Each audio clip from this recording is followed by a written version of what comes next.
When you picture Austria, what comes to mind? You're probably thinking of soaring alpine peaks, right? Or maybe those grand imperial palaces, or the sound of classical music floating through the air. And yeah, it's an image of unbelievable beauty for sure. But underneath that postcard perfect surface lies this incredible, dramatic story of empire, collapse, and total reinvention. This description really hits the nail on the head. It perfectly captures that popular image. It's a country literally defined by its stunning landscapes, from the snow-capped Alps to the winding Danube River, and of course, a cultural legacy that gave us Mozart, Schubert, and the Viennese waltz. And that's the big question we're digging into. How did this place become the nation we know today? The journey from being a vast, multi-ethnic empire to a prosperous, neutral republic, well, it's a fascinating one.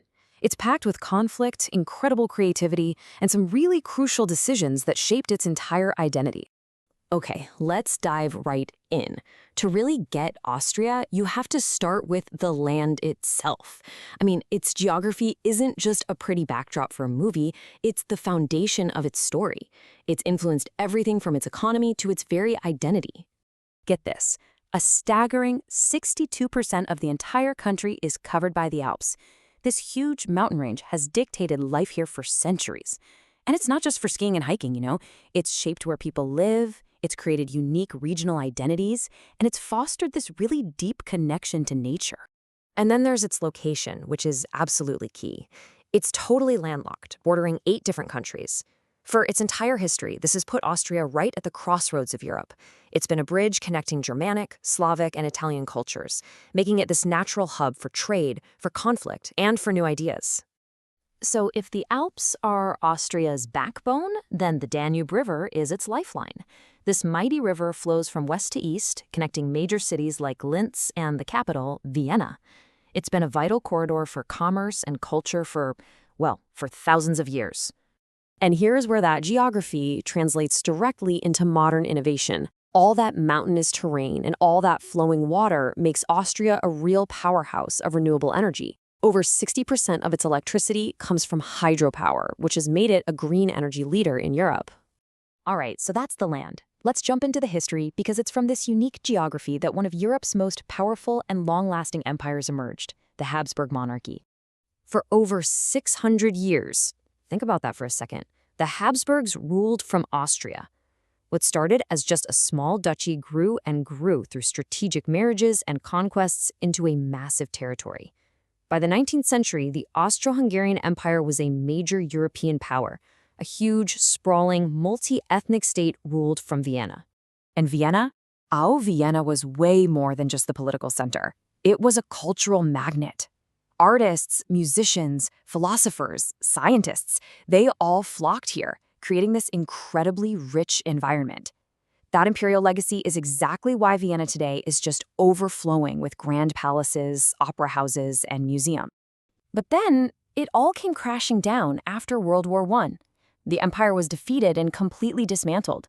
The Treaty of Saint Germain carved up its lands, leaving behind this tiny, German-speaking little country. This was a massive shock, and it created a profound identity crisis for a nation that had suddenly lost its empire and, really, its whole reason for being.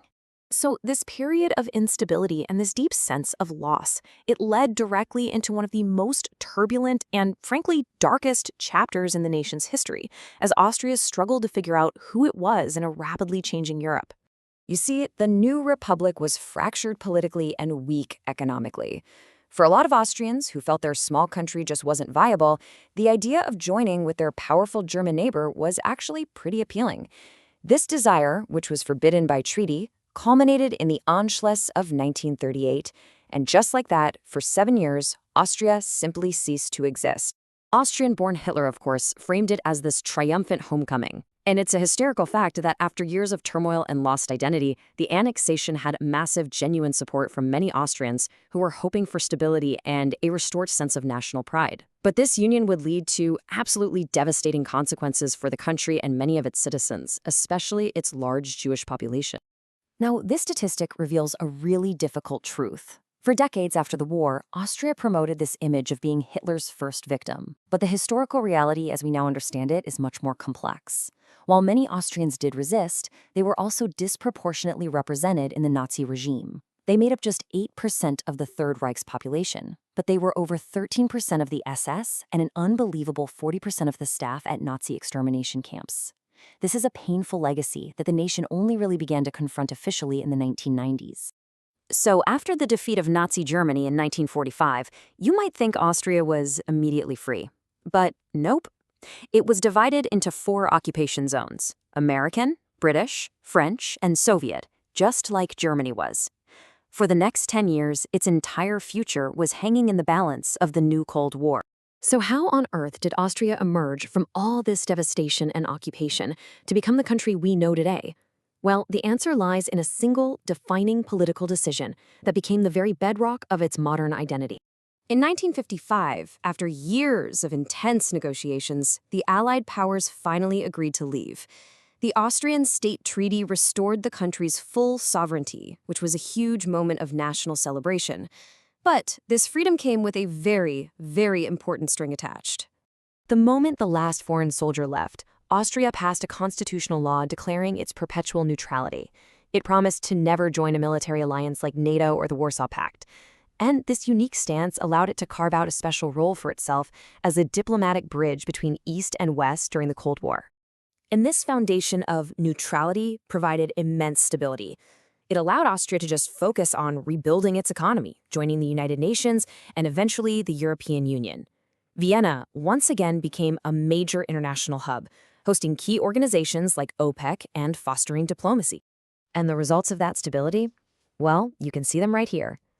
Today, Austria has a very high Human Development Index, which signals an excellent quality of life, education, and standard of living, ranking among the very best in the world.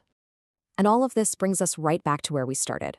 This unique history, from empire to collapse to neutral rebirth, it all culminates in that rich, world-famous culture that first pops into our heads when we think of Austria. Think about it. That imperial past created this perfect storm for genius to flourish. It's why we associate Austria with the giants of classical music. It's why Vienna gave us Sigmund Freud's psychoanalysis and groundbreaking philosophy. And it's why its coffee houses became these vibrant hubs of intellectual life, a tradition that's still alive today, usually alongside a delicious slice of soccer tour. So there you have it. Austria's story is one of profound transformation. From the heart of a vast empire to a small, neutral nation that champions diplomacy and quality of life. It stands as a bridge in the center of Europe, both geographically and politically. The big question now is, in a continent that's facing a whole new set of challenges, what role will Austria play next?